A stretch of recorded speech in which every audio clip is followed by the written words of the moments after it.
one of the tools actually for understanding of these things, of course, is pathology, but that really is the pathology, or the art of pathology, and autopsy, as we discussed before in the first interview, has declined. Hugely important, but a lot of focus on pathology to understand diseases and root cause things, but I don't think it's a big area anymore. No, it isn't. When I was due to be discharged from the Army, I had previously applied to Dr. McNaught, University of Colorado, for a residency in his department. I went out to see him sometime before, and he said, well, I'll take your application. If you see that list, I'll put it right at the bottom. I said, okay, sir, thank you. So I wanted to stay in Denver because that was where my wife's home was. Her parents were there. I could have gone to Detroit or a couple other places like that, but I couldn't live on $25 a month with a wife and 1 or 2 kids. It was impossible. Yeah. So there I was. My first assignment was at the pathology department of Denver General Hospital. At that time, Denver only had a total population of around 800,000 people. So it's now 3 times that, something like that, but that was what it was. And people that got sick outside of Denver could still go to a hospital called Colorado General, which was the same idea, but much smaller. Okay. So that was a medical situation in Colorado at that time. I come in and I was excited as a dickens. Here I'm going to get a first-hand look at some pathology. Boy, was it first-hand. We had 500 autopsies a year from the coroner's office, 500 a year from the hospital, which gave us over 1,000 autopsies a year to examine. Wow, that's and 3 a day. Oh boy, I tell you, they were coming in. Now Denver was a mecca for several organizations. One of them was a chiropractor who was one of the best advertisers you'd ever want to see. See, the chiropractors in the state of Colorado can practice medicine, they can't do surgery. They can't, I don't think they can write prescriptions either, but they can take real good histories. So everyone that died there had to become a coroner case. Here we got a real good case, he said, and this was extremely, extremely helpful. You were getting practically unadulterated pathology, Right. unaffected by anything. You know, there was no chemotherapy or anything else. No drugging that would affect. Oh no, not at this time. Not at this time. No, there wasn't. That's pure pathology then. Autopsy. Yeah. Wow. Yeah. So, now, I did quite a few autopsies, and I would fill out the death certificate forms. There was initial cause, secondary cause, but other significant conditions. If there was some other major disease, we'd list it there in regard to that. Other significant conditions, generalized arteriosclerosis. And I thought about this, my God, here we got it at all the cases. I remember what Dr. Eugene Auer, our professor of pharmacology at St. Louis, said when we were doing our injections of guinea pigs to test them for antibiotics, to see what the response was. He said, you observe what happens.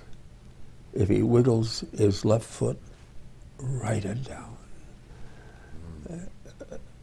You don't know what it is, he said, but someday you might. Later on, if he wiggles his right toe, write it down. Same thing. So I thought about that. Gee, that's an interesting thought. Write it down. What happens? We don't know what it is to. But here we got this generalized arteriosclerosis, other significant conditions. It was present in every case of the person 40 or younger. And they were all of your random people dying for other reasons, not for heart attacks, not for atherosclerosis. But I remember you said that the young people of the Korean War, they'd seen this focal atherosclerosis in young people. Oh, yeah. Well, I don't know how many there were before 40 because we only get a few, and those were people that got killed in auto accidents or something like that. Oh, yeah. So, but in those that we did do in regard to, we found that many of them had foci of atherosclerosis. The youngest one was a 17-year-old boy, something like that. So Wow. that was exciting as the dickens. Yeah. Now, at the same time, the Surgeon General of the U.S. Army had his people doing autopsies on the young soldiers who expired in the Korean War. Mm. And when they found a surprising number of those that had some degree of arteriosclerosis. Isn't that interesting? Young people. Yeah. I said, boy, this is, I think we got something here. What is it? I don't know. We got something going here. Mm. And did you, I suppose you would have been interested in trying to see, okay, what's special about these people having it so young? What else is different about them? But of course it's very hard to say because they're already expired, don't really have their earlier blood work or other clues. Yeah, it's just knowing that there's significant atherosclerosis even in someone in their 20s. And yet I guess there's then many people who may be in their 20s who had very little atherosclerosis. Here's the point. Yeah, okay. Here's the point. Dr. Osler, one of the geniuses of diagnostic medicine, he was at Johns Hopkins. His collection of books about like that. He had illustrations of arteriosclerosis. He said it's a very progressive disease, frequently associated with aging. Now, what you may find a person of 60 may have arteries that are calcified, look like they're 80. On the other hand, you may have a very young person who's only 25 who has his vessels sclerotic as if he were 80. Something else is going on here. That was his idea, something else. And he said he thinks it's a congenital variant, whatever that would mean, because no one had any genetics to work with in reference to that. Mm. But he said it just happens. That's the cop out in medicine. Well, it just happens. Well, so what do you do? So. Wow, and it's interesting that now since talking with you and discovering your work in the last couple of years, and also through my sponsor David Bobbitt now, who is interested in promoting the calcification test to catch people early and have a chance to fix them.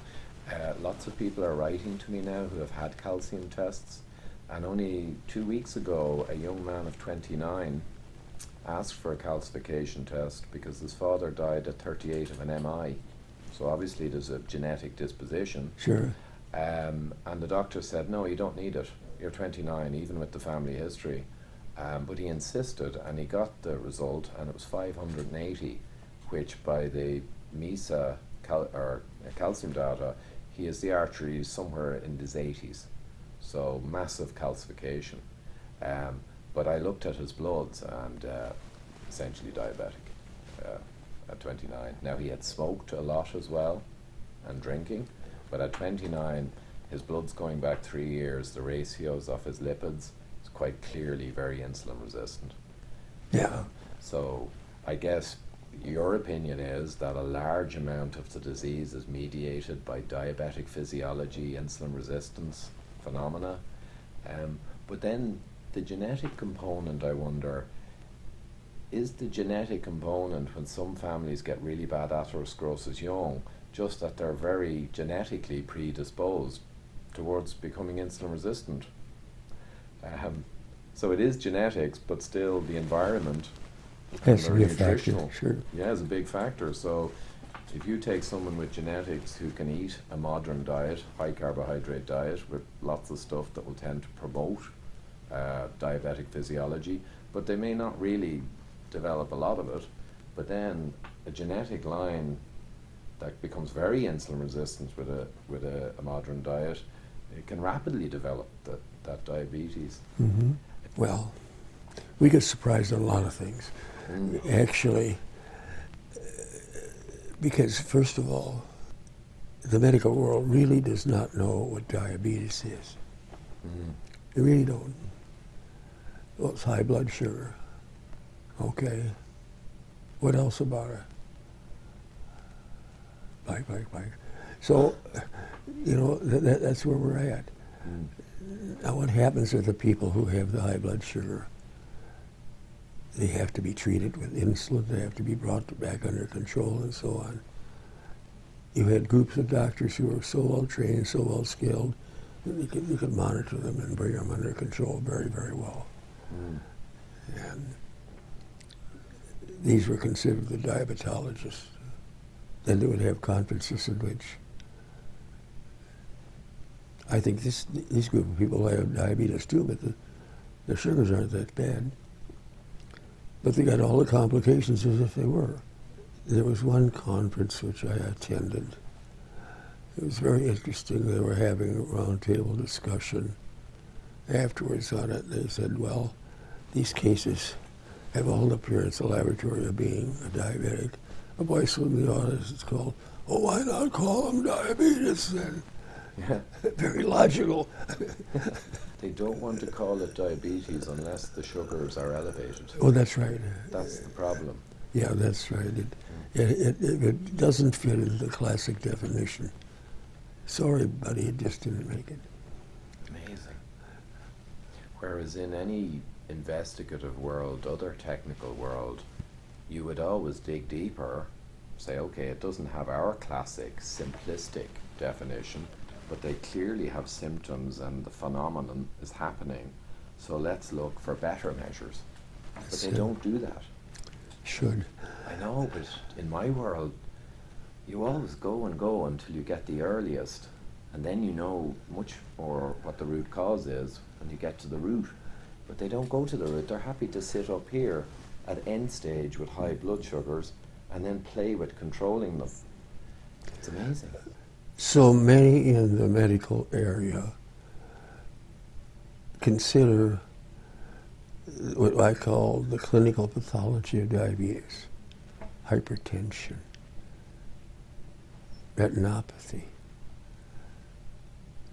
neuropathy, as simply symptoms that occur. But there has to be a reason for it. They are diabetic, and if they have the clinical pathology, that's part of which I just mentioned, they are still diabetic and they should be tested with the oral glucose tolerance with insulin assay. And they said, well, their blood sugars are normal, fastings are normal. Well, it reminds me of what Athosinius did in her work. Athosinius was one of the most brilliant Hindu physicians the world had ever seen. She lived around the year 1000. She published extensively. The handful of medical schools that were in Europe were all using her books as part of their text. She was that well regarded. She had one book which is extremely interesting that pointed out the two types of cases that she had difficulty categorizing was this: the people who had persistent boils and the men who could not get an erection. Now, in the Muslim men who can't get an erection when they're entitled to have many wives, that must have been tragic. Can you imagine? This has been tragic. So that was where she left it.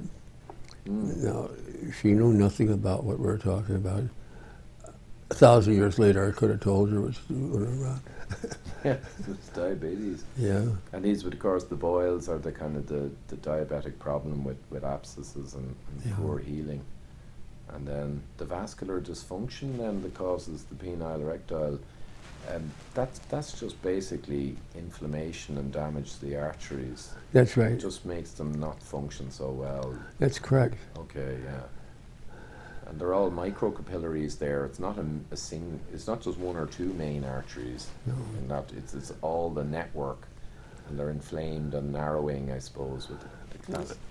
At that time, they may have a lot of it there, but no one knows what the aorta is doing or anything else on it. See, Oh, yeah. so this might be the only focus in which there's a clinical manifestation of it. Right, exactly. See, so that is what makes it extremely important to identify or to rule out.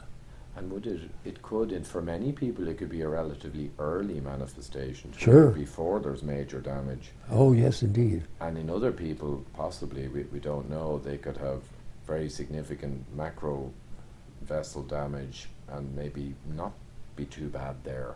But it's an awful pity over 50 years that they haven't gone in and done the pathology work and tracked calcification and those issues and just decoded this. I mean, it could be decoded, but I suppose no one really seems to have seen fit to just decode it, understand it, and then move forward. It's always drugs. Now, pathology has been cut down to practically nothing. However, there's been a good interest in some cardiologists who would obtain hearts of cardiac people at autopsy. And then they would examine it from top to toe. And they found that the extension of it was very, very great. And the interventricular septum, which causes the difference in rate, was highly susceptible to small capillary damage. So what do you have? You've got a situation there which most people don't pay any attention to. Yeah. So most of the doctors don't pay attention to it. And that is that this inflammatory disease which strains the vessels, those tiny vessels in the septum, the flow through those and how well they function is important in maintaining the beat. Yeah. So if they begin to have flow problems, well, unlike, say, the left anterior descending, or, if you get a plaque burst, that's a heart attack one way. Yeah. But then problems in many capillaries in the IV septum will just cause a rhythm to go off, and possibly then one of those sudden cardiac deaths that's not an atherosclerosis plaque burst. That's right. Clot. And I think that was the finding of our son Stephen, who was 55. He was living by himself in upstate New York. It was 2 days after Easter, and we get a call from the people who were renting one of his places down the street. Stephen passed away. oh God, it's from the shock. That was enough to put me into shock. We went back for his funeral and everything else like that. There was a coroner physician there, a pathologist, who was very good. He said, Doctor, I'll be glad, I'll send you all the findings I have, and I'll pay particular attention to the heart. And he did. And what he found little microcapillary hemorrhages in the IV septum, which is all you need. That's all you need, because you get it off. They're sleeping by themselves. They go out. And wow, and he was, I think, her fifth Huh? of 9 children. Yeah, yeah. Yeah. He was number 4. Oh, right. You told me last year, I couldn't remember, but Yeah, I remember yeah. he was somewhere in the middle of 9 Yeah, children. yeah. And so he, again, would it be the inflammatory kind of atherosclerosis type damage to those vessels at the age of 55? Would that also have been an element of diabetic dysfunction causing strain or something? I think it was. Okay. Now, I had him check out his blood sugars occasionally, and he said, well, Dad, they went up a little bit, but they said it's okay. I said, okay. Next time we go around, either there or here, I'll do oral glucose tolerance test on you. Okay. Well, Easter comes, bing, bing, he's gone. So he was a candidate for it, and but he didn't make it. Oh, He yeah. didn't make it. I'm sorry. And so he might have had high-ish fasting glucose, or you suspected maybe was he a little heavy, or you had some suspicion? He wasn't heavy at all. He was skinny. Yeah. Skinny, all right. Well, of course, that's no protection, really. No, I should say not. Yeah. And he drank too much. Ah, okay. And he didn't do anything in moderation. Ah, right. He was living by himself, Mm. and every other week he would have Ray, who was his son, live with him. And he put Ray on a pedestal. Whatever they wanted to do, they would. There was a little river going back in the back of his property, and Steve taught Ray how to fish, and he liked that.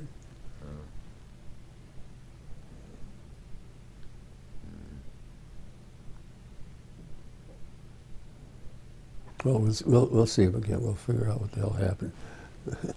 Well, I look at my life and I realize it's only through the grace of our Lord that I'm here today. Yeah.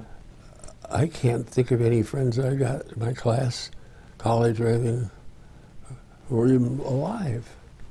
I mean, they're gone. Well, I guess at 95, yeah, it sure, that is an age that the vast majority don't reach. It is. Very few do. Very few. Actually, very few, yeah. I don't know what the percentage is, but it's Yeah. very few. And how much would your knowledge from 30 years ago, because you have occlusion and the carotid. This one's completely occluded. Right, yeah. So, in spite of your knowledge, as you said, you would become a diabetic, you'd fail your own test, just 7 or 10 pounds usually in those periods, maybe you've moved into hyperinsulinemia, so you've moved in and out all during your adult life. And so you would have built up, some damage. But do you think by knowing what you know, you steered away from it enough times on average to help you live this long life? Basically, I knew I was a diabetic. I couldn't have these changes without it. Yeah. They had to be. I didn't have to have the high blood sugars. I had enough glucose insulin tolerances you could write a book on it, all over the place. So I had the, the cholesterol studies back and forth in regard to it. That's what everyone thought. That cholesterol, that's the son of a gun. Cholesterol. They wasted 30 or 40 years running after cholesterol. Yeah. So that's what we were. And while the whole world was running around after cholesterol, which we now largely know is the surrogate for insulin resistance, a kind of a proxy, whole world running after that, and you're there looking at the real deal. And of course, no one's interested. The cholesterol was this cholesterol fairy everyone was enchanted with, and still are to this day. But I guess by knowing what you knew, when you did find out you moved into that diabetic state, you usually took action and pulled yourself back out of it. Tried. Yeah, because it ain't necessarily easy depending on your age. I mean, simply doing a slightly better diet, will help, but sometimes it may take more measures. I know a lot of people now who are genetically insulin resistant, that even lowering carbohydrate, they can still remain not ideal, and they do fasting. Many people are finding that periods of 24 or 36 hours fasting once a week can have a huge benefit beyond just getting the diet right. Yeah. And in some ways, I think it's a good point. Yeah, it can help a lot. Now, it's a little more extreme, but people on low-carb, high-fat diets can manage hunger very easily, like Sure. I myself. Yeah, they got enough built-in reserve to carry them. Yeah, you burn fat so fluently when you're on a low-carb diet for a while that you don't feel the hunger because you're just burning your body fat easily, smoothly. If all the enzymes are built up to just really do that really well. So you can easily fast, and you feel great when you do. So that's another tool. And if you've got the right measurements like yours, the right metrics, don't get distracted with that cholesterol rubbish, you know, and you get the right metrics, you can really apply different strategies, including fasting, and tailor your physiology to be well away from the bad place.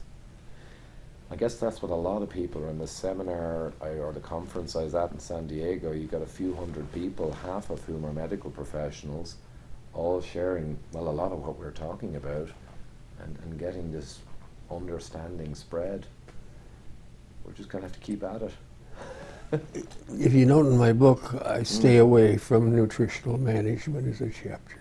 True, yeah. I'll tell you why, because I could not find one that would be completely universal in agreement.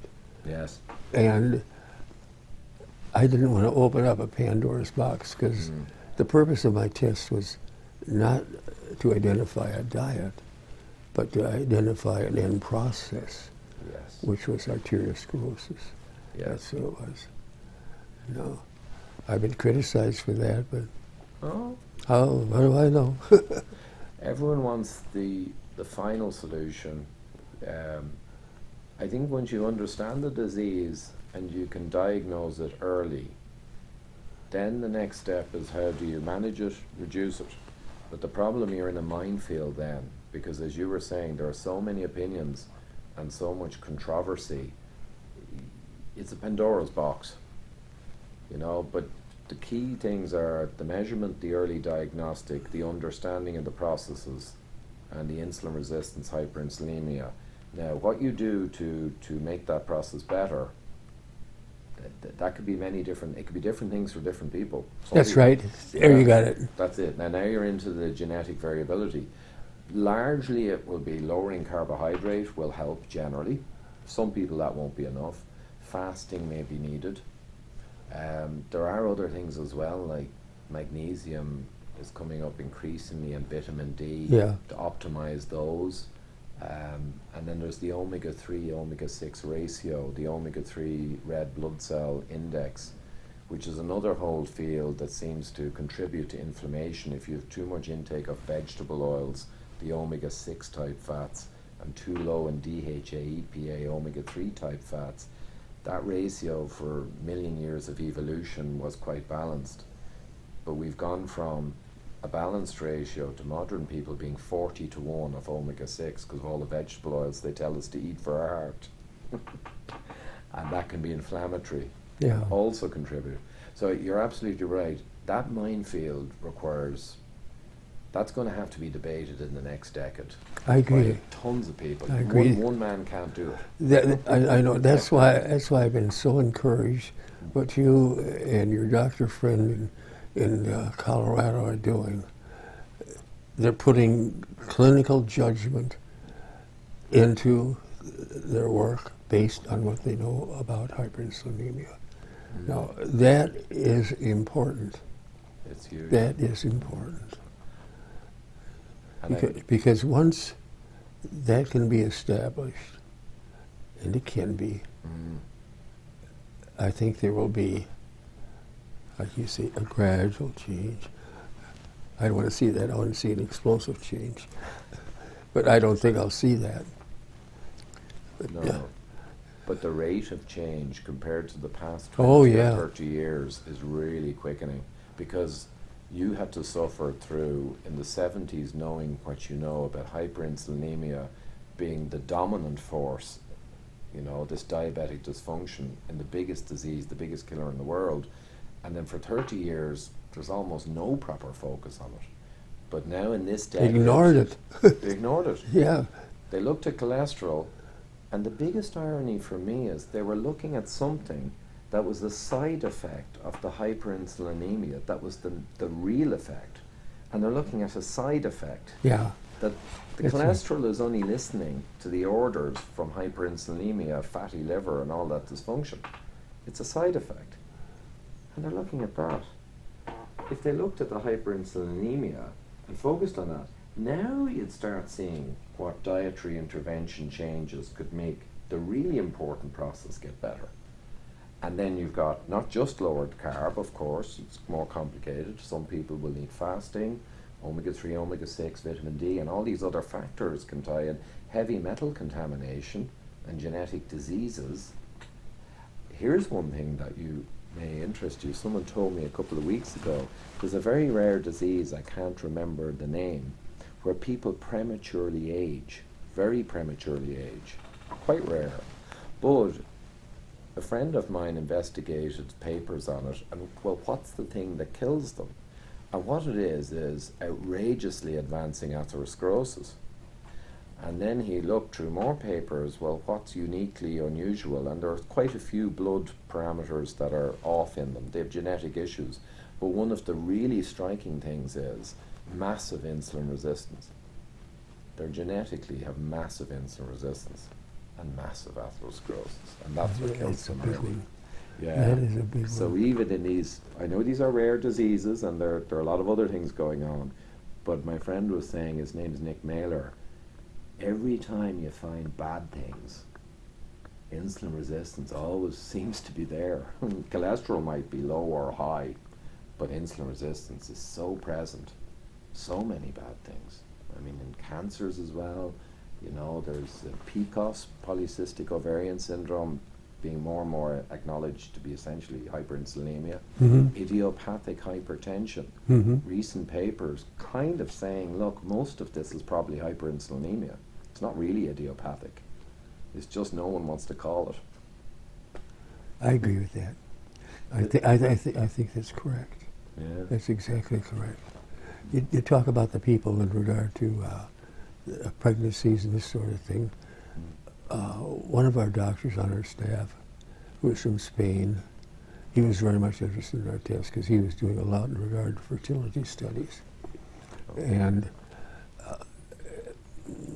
he said, this bit about hyperinsulinemia was a factor. He said, until they got that under control, he said, their lack of sterility still existed.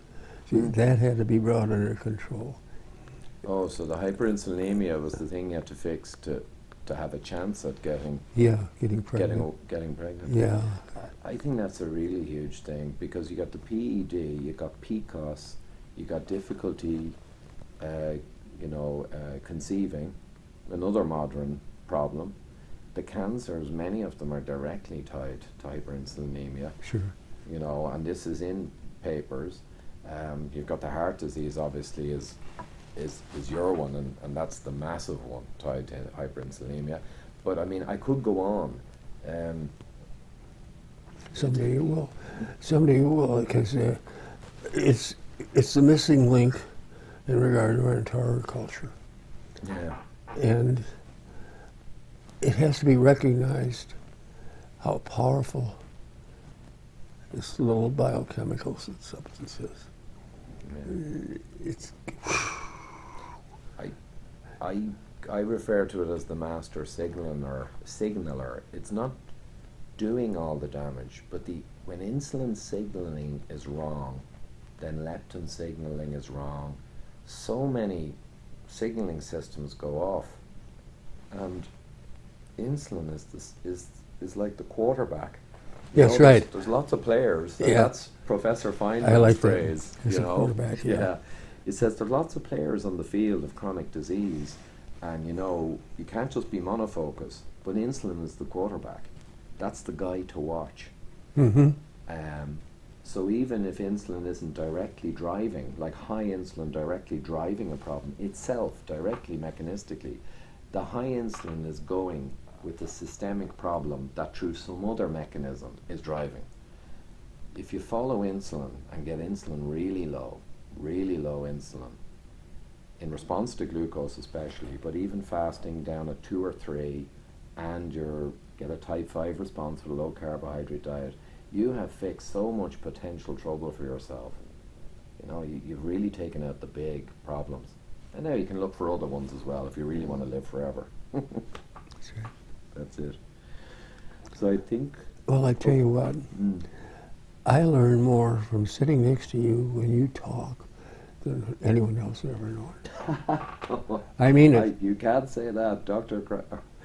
Joseph KRAFT cannot say that. I do. I did say that, but that's true. That's true.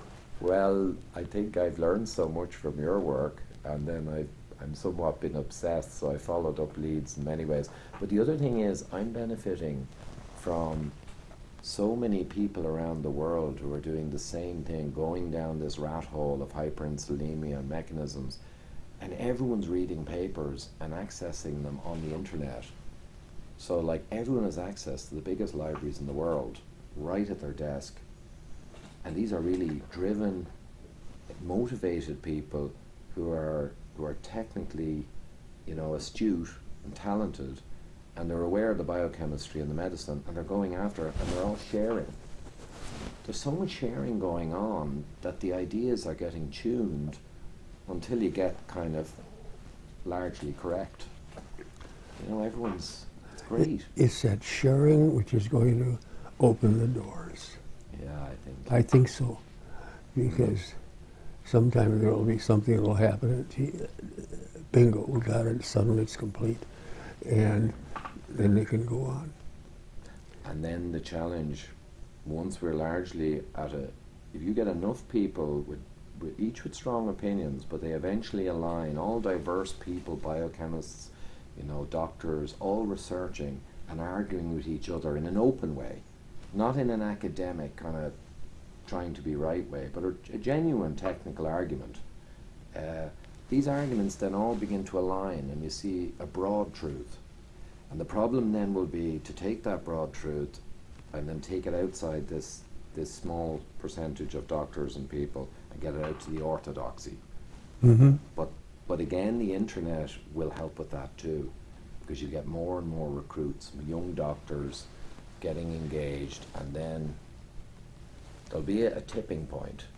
I'm not sure where, but there'll be kind of a tipping point where it'll get that much awareness in the conversation that there'll just be a tipping point where people can't not listen to it anymore. People will be hearing about insulin resistance, hyperinsulinemia, and they won't be able to stay with the old cholesterol rubbish. I think you're right. I think you're right. We'll just keep plugging. And it's very frustrating to me, but I've come up with this idea through the Holy Spirit. You're not in charge. Well, he is. I say we are instruments, but we get our talents, and you got to use them. Sure, that's right. Yeah, I mean that's what we can bring to the party. We can only do our best, and the rest we'll have to leave to how it works out. Yeah. But I think we're entering a good phase, and it's about time. You'd probably say it's been a long time waiting to get into this phase.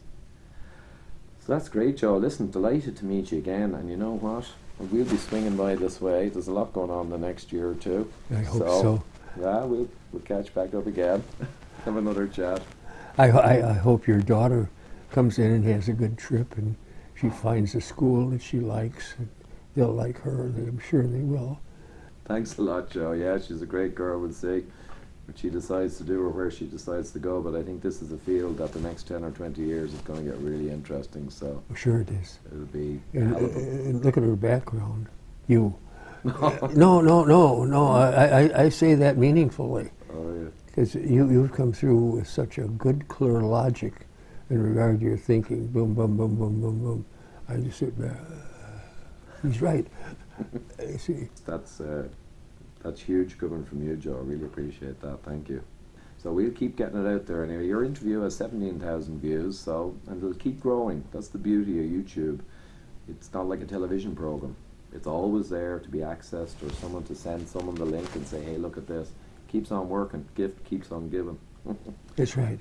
That's the way it works. That's right. That'll be extremely interesting. Kevin will have to keep an eye on that.